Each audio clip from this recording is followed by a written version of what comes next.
দর্শক আপনারা দেখছেন কিয়া পায়েলের ঝালমুড়ির রেসিপি। ঝালমুড়ি।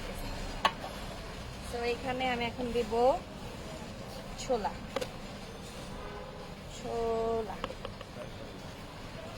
তারপর Then এটা হচ্ছে ঘুগনি। ঘুগনি।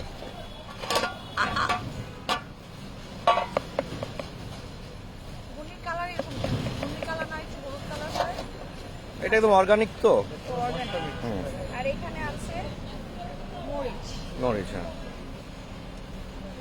আরো and আরো ওরে বাবা, এত ঝাল। আচ্ছা, হ্যাঁ এবার ইয়া দেন। এই কালারটা দেখো। ওয়াও।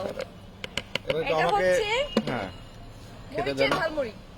মরিচের ঝালমুড়ি এটা কিভাবে জানি এমনি দেন, এরকমই কাগজে ঢেলে দাও। হ্যাঁ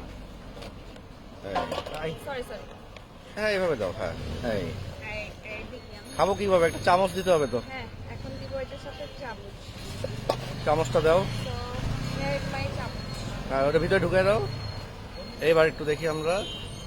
এই হচ্ছে কিয়া পায়েলের স্পেশাল ঝালমুড়ি উইথ স্পেশাল চামচ।